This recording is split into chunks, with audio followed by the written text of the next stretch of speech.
Bismillah walhamdulillah wassalatu wassalamu ala rasulillah sallallahu alayhi wasallam. Assalamu alaikum wa rahmatullahi wa barakatuh. My dear soul, there are pains that scream, and then there are pains that whisper. Loss that has no explanation, blockages that appear without warning, health that weakens even when nothing seems wrong, peace that quietly disappears, and the heart begins to ask a dangerous question: why did everything change when nothing changed? Islam does not ignore this question, and Islam does not inflate it with fear. Islam names it with balance.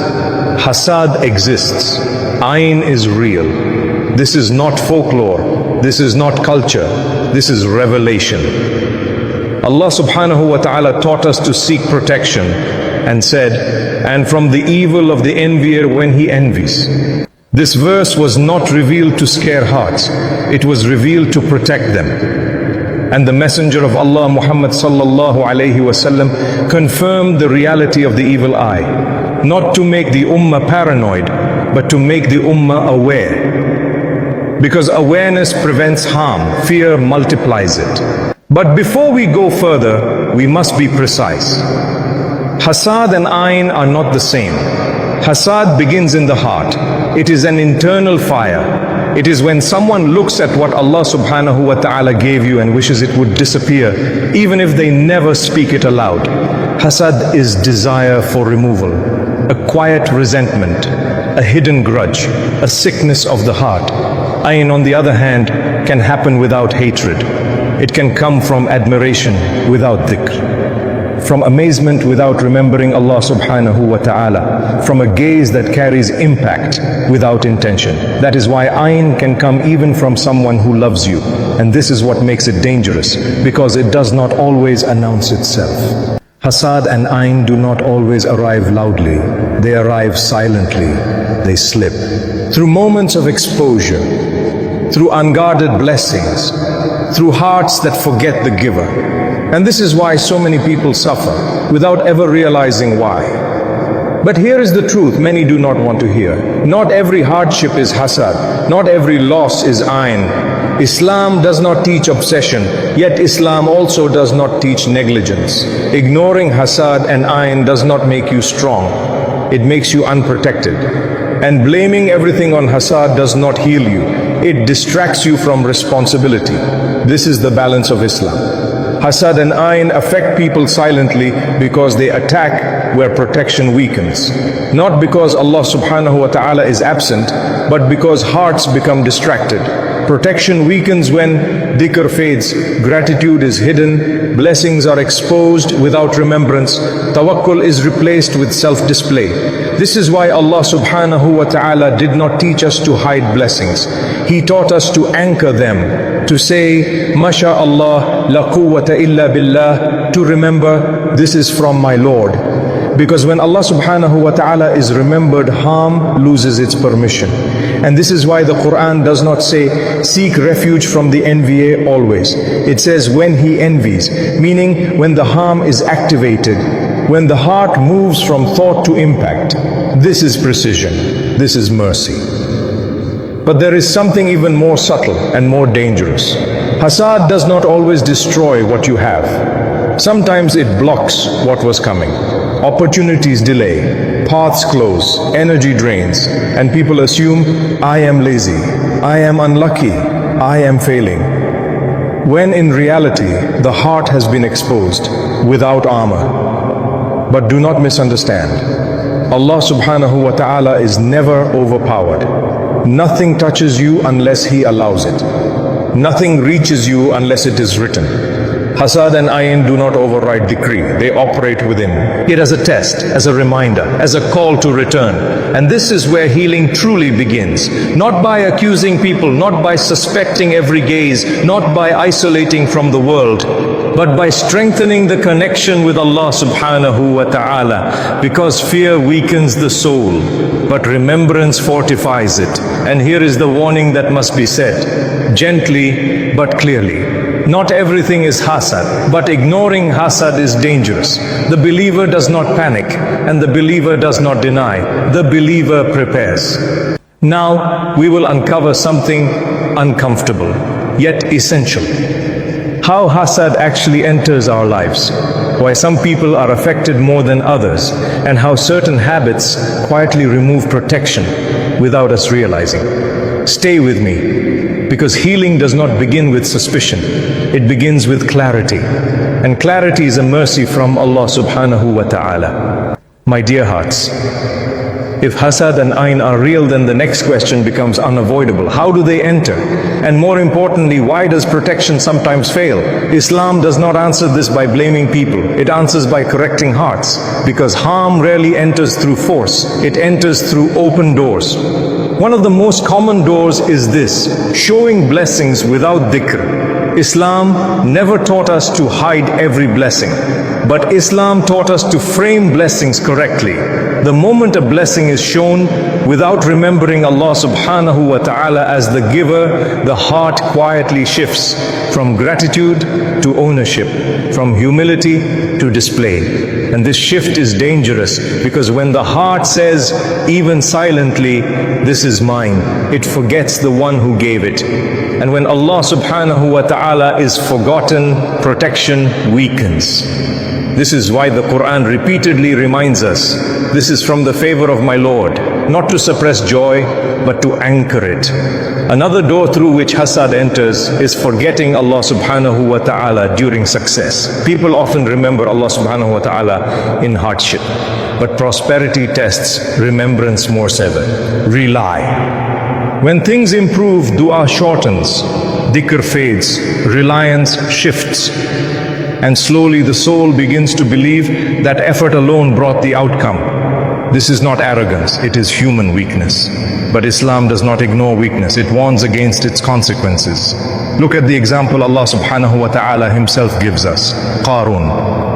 When Qarun appeared before his people in his wealth and adornment, he did not attribute it to Allah subhanahu wa ta'ala. He said it was given to him because of his knowledge. And Allah subhanahu wa ta'ala showed us what happens when blessings are disconnected from gratitude. The earth swallowed him, and what he relied upon could not save him. This was not merely a punishment, it was a lesson. That exposure without humility invites destruction. Another door that weakens protection is harmful environments. Not every gathering is safe for the soul. When hearts mix with constant comparison, envy is cultivated hishad without words. When people gather only to display achievements, measure status and provoke admiration, hasad does not need to be invited. It grows naturally. This is why the Messenger of Allah Muhammad sallallahu alaihi wasallam warned that a person follows the way of those they keep close. Not because everyone around you envies, but because environments shape hearts, and not every heart is clean. This does not mean isolation, it means awareness.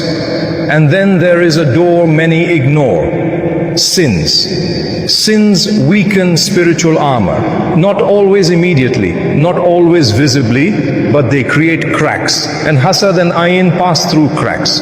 Allah subhanahu wa ta'ala teaches us that calamities can occur because of what hands earn, not as punishment alone, but as awakening. This is not to blame the victim, it is to empower the believer, because repentance strengthens protection. Now consider the wisdom of a pro. Prophet Yaqub alayhi salam knew hasad existed. He did not accuse every heart, but he did not trust every situation either. When sending his sons, he advised them not to enter through one gate, not because he feared people, but because he understood hearts. And yet he said clearly, I cannot protect you from Allah subhanahu wa ta'ala. This is balance, precaution without paranoia, trust without negligence. And this is what many misunderstand. Islam does not teach us to suspect everyone, but Islam does not teach us to expose everything either. Because not every heart envies, but not every heart is clean. This truth is uncomfortable, but it is necessary. Some people carry pain, some carry deprivation, some carry resentment silently, and hasad often comes from comparison, not hatred. A person may not want your life destroyed. They may just wish it was theirs, and that wish is enough. But remember this carefully, hasad does not overpower Allah subhanahu wa ta'ala. It only affects when protection weakens.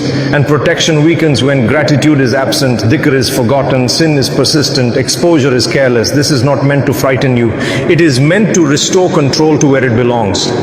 Because when you return to Allah subhanahu wa ta'ala, nothing else holds power. And this leads us to the most important question of all. If hasad enters through weakness and protection fails through negligence, how do we rebuild protection properly, calmly, and according to the sunnah? Not through obsession, not through suspicion, but through daily simple prophetic actions.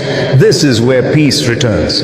Now we will uncover the sunnah cure. Not complicated rituals, not fear-based practices, but simple protection taught by the Messenger of Allah Muhammad sallallahu alayhi wasallam, that strengthens the heart, guards the soul, and restores reliance upon Allah subhanahu wa ta'ala alone. Stay with me, because protection is not found in hiding, it is found in a remember. Bring Allah subhanahu wa ta'ala correctly.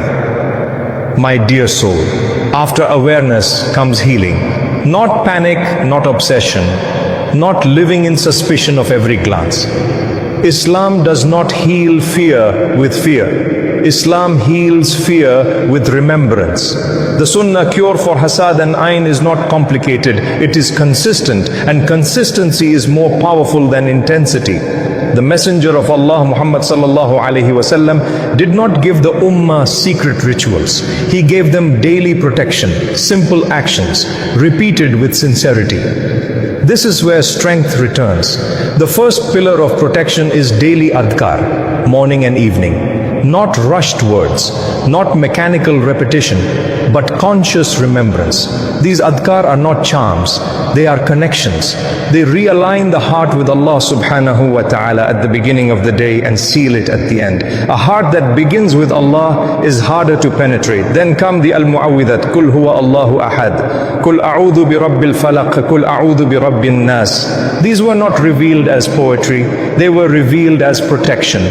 The Messenger of Allah Muhammad sallallahu alayhi wasallam recited them over himself. He taught them to his family. He used them when vulnerability was highest, before sleep, during illness, at moments of exposure. These surahs do not deny harm. They place harm under the authority of Allah subhanahu wa ta'ala. And then there is Ayat al-Kursi, a verse that declares clearly that Allah subhanahu wa ta'ala never sleeps, never weakens, never loses control. When this verse settles in the heart, fear loses its language. Because how can harm overpower the one who sustains the heavens and the earth? Another sunnah protection is something people often underestimate. Saying the right words when blessings appear, MashaAllah, la quwwata illa billah. These are not cultural phrases. They are spiritual shields. They redirect attention away from the blessing and back to the giver. They remind your heart and others that this favor does not stand on its own. It stands by Allah subhanahu wa ta'ala. And when Allah subhanahu wa ta'ala is remembered, hasad weakens. Then there is dua for afiyah. The Messenger of Allah Muhammad sallallahu alayhi wasallam used to ask Allah subhanahu wa ta'ala for pardon and well-being more than almost anything else. Because afiyah is comprehensive. It protects your body, your heart, your faith, your family, your future. Afiyah is not just absence of illness, it is absence of harm. And no protection is complete without ruqyah. But here Islam draws a firm line. Ruqyah must be from the Quran, from authentic sunnah, free from superstition, free from fear-based practices. There is no harm in seeking ruqyah as long as it remains within these boundaries. No talismans, no unknown words, no rituals that replace tawakkul. Ruqyah is not magic. It is supplication. It does not overpower destiny. It seeks refuge within it. And remember this carefully. Ruqyah works best when the heart is attached to Allah subhanahu wa ta'ala, not to the person reciting. The cure is not in the voice, it is in sincerity. And here is the most important healing of all. removing fear. Fear gives Hasad power it does not deserve. Fear magnifies harm. But tawakkul restores proportion. Tawakkul does not mean ignoring precautions, and it does not mean surrendering responsibility.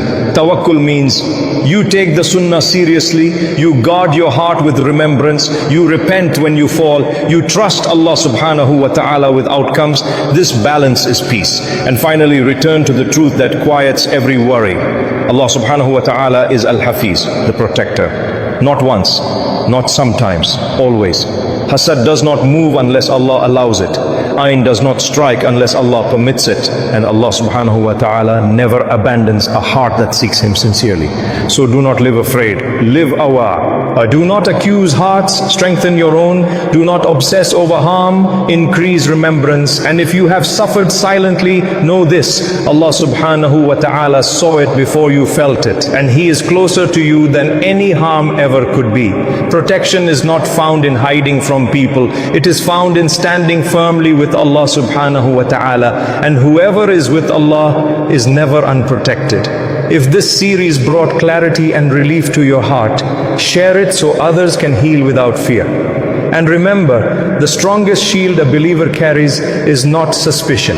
It is tawakkul upon Allah subhanahu wa ta'ala. Now, close your eyes, raise hands, and whisper with me.